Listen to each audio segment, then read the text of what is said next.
Johnny Dollar. Earl Foreman. There's the welcome voice. Hi, Earl. How are things down there in nice, warm, sunny Florida? Nice and warm and sunny. Oh, that's a lot more than you can say for up here in New England. We've just been hit over the head with a cold, wet spell, and anybody as wants it can have it. Well, what's even more important, Johnny, the fishing is red hot. Okay, all you have to do is cook up some excuse for me to hire myself down there on expense account. How about it? Well, I can try. Let's see now. Well? One broken ankle. What? I said one badly busted ankle. You think that'll do for it? For what? The excuse you want to come down here and take over a little chore I'd handled myself except for this bum ankle of mine. Earl, if you really have a broken ankle, I'm sorry to hear it. I really have. What is this little chore that you're talking about? A visit to one of our clients. Lives down the road a piece. You want me all the way down there just to call on a client? Why not? You think the home office would okay all my expenses just for that? When I remind them of all the thousands, maybe millions you saved them over the years, why Here. Just to call on a client, huh? Honor bright. Well, I don't believe it, Earl. There's something fishy about this. Nah, you know me better than to say a thing like that, Johnny. You mean I know you just well enough? Not once have I gone down there supposedly to fish without running into a burglary or embezzlement, arson, murder, mayhem, or what have you, and been lucky to get back here in one piece. So come on, Earl, come clean. What is it this time? I told you, Johnny. Okay. I guess there's only one way for me to find out. Good. I'll be waiting for you.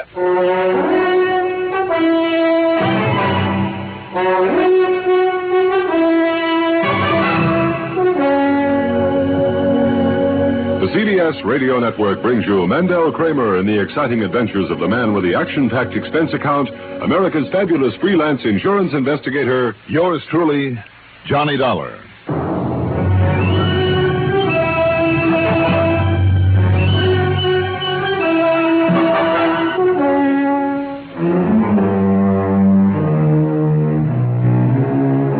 Expense account submitted by Special Investigator Johnny Dollar to Tri-State Life and Casualty Insurance Company branch office in Sarasota, Florida. Following is an account of expenses incurred during my investigation of the wrong one matter. Expense account item 1, $87.70 for a cab to Bradley Field, then plane fare to New York to Tampa to Sarasota. Item 2, $3 for a taxi to the office on Main Street that Earl Pullman shares with Don Boomhauer, a prominent realtor in those parts. Earl, the lower part of his right leg in a plaster cast and a crutch under his arm, hobbled around pretty uncomfortably.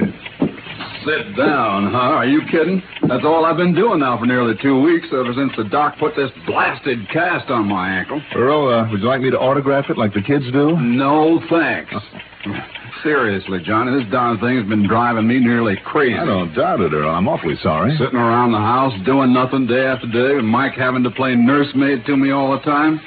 Why, do you know this is the first day I've even been down here at the office? How is Mike? Be sure to give her my love, huh? Well, give it to her yourself. You'll be staying with us, you know. Fine. Anyhow, I suddenly got the idea that if you'd come down here and run the boat, well, we could go out in the Gulf, tie into some whoppers, and maybe it'd take my mind off this thing for a change. You know something, Earl? That is the best idea you have had in years. Yeah, well, I didn't think you'd object too strenuously. That talk about a job for me to do while I'm here was just a bluff. Not a bit of it. Here, help me to sit down, will you? Sure. Just take it easy now, old man. Now, don't give me that, you... All right. I got it. I got the crutch here. I'll set it right here. There we are. Now, in the corner of the desk, that letter, you see it? This one? Yeah. Mailed only yesterday. You call this a letter? On a piece of wrapping paper. Read it, Johnny, if you can. Well, I can try. Dear, W-E-R, dear Mr. P-U-R-E, Pure Man? Never mind the spelling. He means poor man. I hope so. You know, anybody who thought of you as being pure would be out of his mind, Earl. Okay. So you made a funny. No, I was absolutely serious. Okay, just forget the bad spelling and translate the best you can. All right. Dear Mr. Poor Man, if your company don't want to pay off my insurance real quick, come see me real quick. Account of my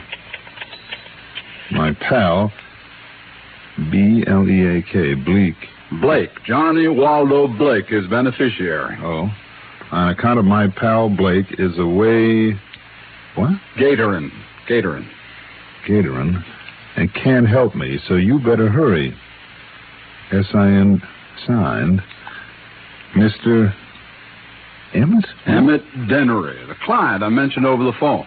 Ooh, I'll say this for your Mr. Emmett Dennery. He is no mental giant. Well, he is still a client. How much of a policy, Earl? $2,000 straight life. $2,000? That's a lot of money to some people. Well, I know it is, but is it enough to justify my expenses all the way from Hartford? Well, now you know the real reason why you're here. Ah, you are a good man. Who is the Earl? What's this letter mean? Johnny, Mr. Emmett Dennery is a client I've never even seen. All I know about him is what Pete Fisher told me. Fisher? Yeah, he held down this office before I took over. He died 2 or 3 years ago. Oh? Well, anyway, Emmett Dennery and his pal, Waldo Blake, are a couple of old crackers, live down in the swamps, down the Everglades. Mm-hmm. Apparently, they scrape out a living, trapping and killing animals, and then selling the hides. Anyway, it looks like Emmett's pal is away somewhere, gatoring. That means after alligators. I thought it was illegal to kill alligators in this state. Well, sure it is. Anyhow, Emmett wants somebody to go to see him. Well, here you are. We can justify your expense account to the company. And after you've paid your little visit to him, you and I can do some serious fishing. Okay? Earl, it sounds to me as though he's pretty scared of something. This part here. If your company don't want to pay off my insurance real quick... Only thing he needs to be scared of, Johnny, is a game warden. I'd bet on it. I wonder. Do you know where he lives? Well, here, I can show you on this map that Fisher had the foresight to pin on the policy. Here you are. You call this a map? Here. Sarasota. I'd never know it. And here's Fort Myers, so this has to be the main highway, the Tamiami Trail. Mm-hmm. And this, well, maybe it's only a wagon track right into the Everglades. And right here is where Emmett's supposed to live. Think you can find it? Well, I can try. Okay. Now, you take my car, drive me home, and then get on your way. And as soon as you get back here, if it's still daylight... Earl. Yeah? If I remember right, this Everglades country can be pretty dangerous in spots for somebody who doesn't know his way around. Oh, you make out all right. You did the time before, didn't you? Oh, sure. So, what do you got to worry about? You tell me.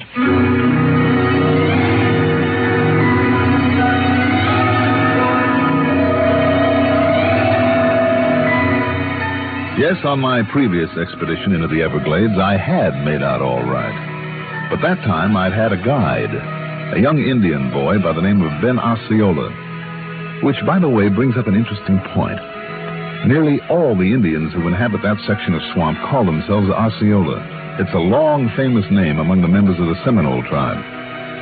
At any rate, if I could find him again, and according to the map Earl had given me, the chances were pretty good. So, after dropping Earl off at his home on Oyster Bay and staging an impromptu, passionate love scene with his wife, Mike, who is a living doll, and Earl on his crutch couldn't do a thing about it anyway except howl with pretended rage, I got behind the wheel and headed south on 41, the Tamiami Trail. At Fort Myers, I turned left on 82 into the Everglades and headed right into the middle of the big cypress swamp country. A few miles below Sunnyland, I found a pair of wagon tracks that the map had shown barely passable in the car I was driving. But this was all to my liking because I was in the same part of the swamp that I'd been in once before during the previous assignment. There in a clearing on the edge of a sort of a bayou was a little unpainted house. And from it a tall, husky young Indian emerged. In his hands, aimed straight at the car and at me, was a .30-30 rifle. Wait a minute. Aren't you Ben? Ben Osceola? You call me Ben? Sure.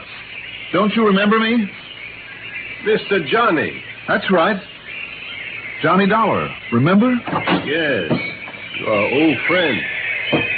I welcome you, Mr. Johnny. Well, thank you. It's nice to see you again, Ben. And I wonder if you can help me again. If I can, Mr. Johnny, I will be glad to. Ben, I'm looking for a man by the name of Emmett Dennery. You, want to see that old man? Yes. Does he still live around here somewhere? far as I know. Well, good. But he is not our friend. Oh? You Indian people, been having some trouble with him? No, but we have nothing to do with him. Why is that, then? Because he and the other, the one they call Lefty. Will that be Waldo Blake? Yes, Lefty Blake. What about him? They do not obey the law. They take much game they should not take. They live and hunt on our land, our Seminole land. I see. Ben, have your people been getting rough with them? No, Mr. Johnny. But we stay far away from them. We do not wish to soil our hands or minds by any contact with them. They are taboo. What you're saying, then, is that if somebody is bothering Dennery, it is not your people. That is right. And you say that in spite of the way you seem to feel about him? Yes, Mr. Johnny. When did you last see him, Ben? Many years ago, as a child. At least I think it was. How do you mean? They looked so much alike that few could tell them apart. Oh? I see. Ben, if you still have an airboat that can ride out over this swamp, have you? Back of my house. Well, can I hire you to take me to where Emmett Dennery lives? No, Mr. Johnny. No? I must not go there. It's taboo among my people. I see. Well, look, just look here now, Ben.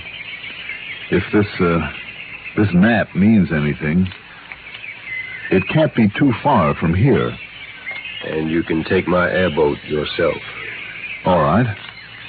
And I'll pay you for it. Well, that is not necessary. Oh, it is as far as I'm concerned. Here you are. Would 20 be enough? Thank you. You will buy many shoes for my children. Well, I'm glad, then. You can give me some directions. This map, I'm afraid, isn't too good. Oh, yes. I am sorry I cannot go with you, Mr. Johnny. Well? It might be better if I could. What do you mean by that, Ben? From what I have heard about these men, you must be very careful.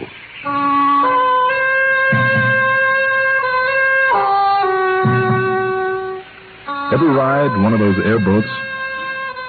It's a flat-bottomed aluminum hull about 12 feet long, and the bow is squared off instead of coming to a point. Two precarious little seats are propped up high in the middle of it, and at the back is a motor with an airplane propeller. They're safe, all right, but tricky, if you know what I mean. Anyhow, I climbed aboard and took off.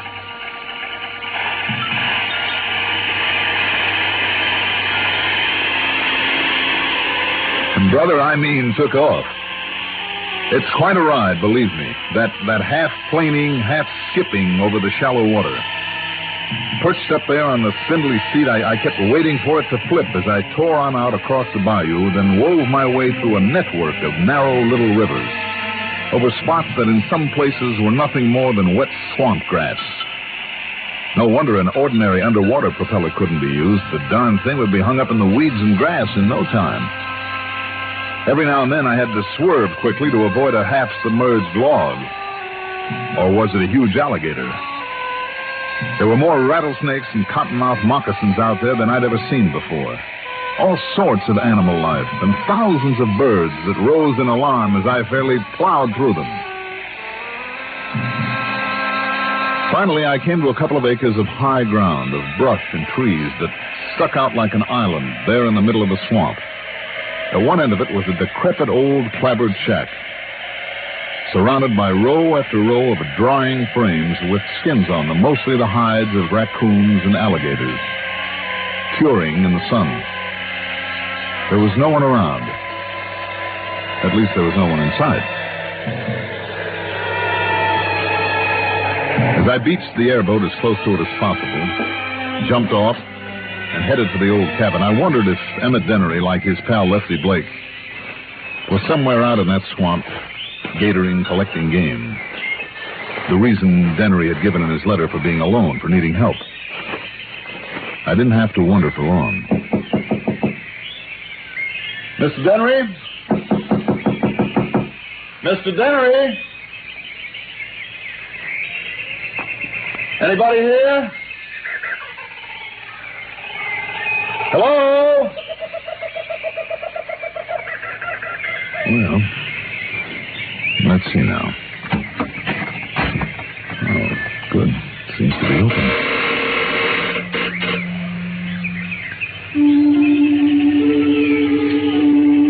A dank, fetid odor met me as I pushed open the rickety door into the dark, windowless, one-room shack. It was almost nauseating. And after the bright sunshine outdoors, it took my eyes nearly a minute to see anything in that dark, gloomy interior. There was no covering on the floor except the dirt, of which there was plenty. For a table and chairs, there was nothing but old crates and boxes clumsily nailed together. On one side, near the door, was a beat-up old wood stove with half a dozen filthy pots and pans at one end of it and a stack of dishes, long unwashed. As I half stumbled over an old rusty bread box lying on the floor, a huge rat scurried out of it and ran out the door. I wondered what sort of slovenly so-called humans could possibly live in such miserable, reeking squalor. Then I noticed the ragged draperies hanging across the far end as a sort of divider for the room. I felt that even to touch them would be to contaminate myself, but nonetheless I pulled them aside. There, on a rude cot, dressed in tattered jeans, a dirty shirt, and a pair of high-top lace boots, lay the body of a man.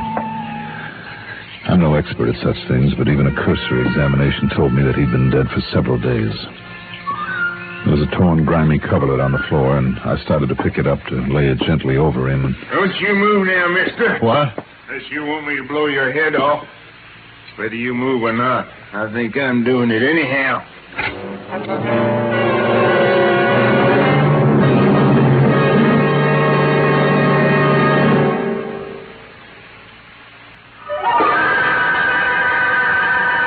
When I heard the voice in back of me coming from the doorway of the old cabin, I half turned, reaching for my gun, but I found myself staring into the barrel of an ancient high-powered rifle with the hammer of it pulled into firing position. And in back of that gun, one of the most disreputable-looking characters I've ever seen. He was about 60, I'd say, maybe 5 feet 3 or 4, a wrinkled, weather-beaten face, scraggly, dirty gray beard. He was dressed in khaki pants and shirt so badly worn it was a wonder they held together on his wiry little frame, and in his eyes, peering out from under the remains of an old army hat, under long, bushy eyebrows, reminded me of the eyes of a snake. And there was a hint of madness in them. You got a gun. I seen you reach for it. You just turn around now. Keep your hands up real high. Sure. Why not? Well, I take it now. That gun of yours. Like this. Well? Mm-hmm. Hey, is this a pretty one?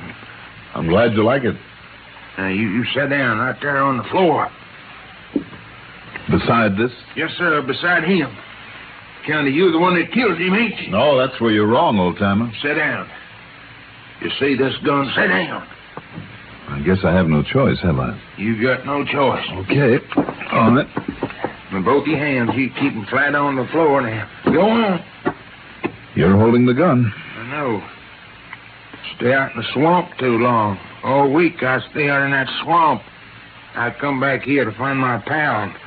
Find you killed him. You killed him at dinner. Now, wait a minute. Yeah, so now... No, I said wait a minute. I killed now, you. You take a good look at that body and you'll see that he's been dead for days. 4 or 5 days at the least. You say that. Now shut up. So this is Emmett Dennery, hmm? Yes, sir, my pal. You're Waldo Blake? I'm Waldo Blake. Well, then you're his beneficiary. I'll be his what? You mean to tell me you didn't know Emmett carried a lot of insurance? He never tell me that. All right, then you listen to me. Well, sure, I listen. But, don't you move from here now. Look, I'm from the insurance company. Emmett Dennery's life was insured for $2,000. And if you're Lefty Blake, that money goes to you. Wee! $2,000? $2,000. But, how do I know you're really from the insurance? Would you like to see the money? Uh-huh. All right, then, here. Now, you be careful now. All right. All right. I still got this gun right on you. All right, here now. You just look through this wallet and see for yourself. You just drop it gentle on the floor. All right. Now, go ahead. Count the money. Sir, yes, sir. Only look. You ain't got no 2,000 here. You ain't got... You ain't got no gun no more. Let go me now. Now, stay there. Right there in the corner, you crazy old coot, and don't move. Now, you listen. Now, you listen to me, and for your sake, I hope a coroner's examination doesn't show this man was murdered. Murdered? Yes, because you'd be the only suspect. No, I never killed him. I didn't. I didn't. Well, frankly, I don't think you did either. It was probably a natural death. Well, yes, it really was. It really was. You're sure of that? Well, what I mean is... Yes, you're sure, all right. That's what gave you the big idea, isn't it? You just couldn't miss a chance at that $2,000 insurance that you've been paying on all these years. Me? Yes, you. I knew there was something wrong the minute I saw this body because of that letter to the insurance office. Because it was only mailed yesterday. Wasn't it? Well, how should I know? Stop bluffing now. It's a little late for that. That letter signed Emmett Dennery asking somebody to come out here was mailed only yesterday. But you know as well as I do, this man has been dead for 2-3 times that long. In other words, you wrote that letter in the hope we'd come out here and pay you off on the so-called death of Emmett. Now. Sure, with the two of you living out here alone, cut off from the rest of the world, nobody really ever sees you. You figured nobody'd know it was really Lefty. Lefty Blake who had died. You can't prove it's Waldo? Can't I? Well, let's see now. For a starter, let's take the laces on his high-top boots. Huh? The way they're tied, the direction of the knot. You ever see a right-handed man who tied a left-handed bow knot like this one?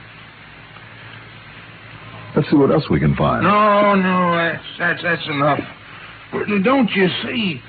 After all the years of me paying out on that insurance, having Waldo die first, nobody else to leave it to. You could have cashed in that policy legitimately and probably have got back most of what you put into it.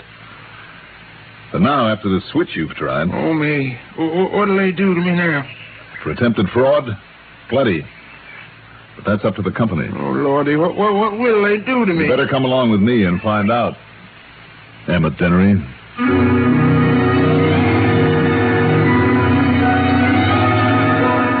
So there you are, Earl. Like I said to the old rascal, it's up to the company now.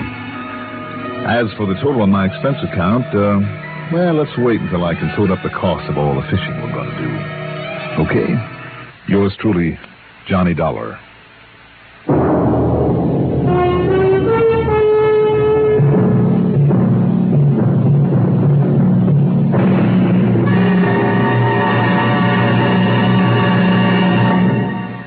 Now, here is our star to tell you about next week's story. Before I do that, I'd like to extend a word of welcome to a new radio station joining the CBS radio network today. It's WNEB, Worcester, Mass., an important new link in our coast-to-coast family of CBS radio network stations. For WNEB listeners starting with this broadcast, a Sunday workout with us, and throughout the week, the listening only the CBS radio network has to offer. Welcome, WNEB Worcester. Next week, a fishing guide who turns out to be a guide to murder. Join us, won't you? Yours truly, Johnny Dollar.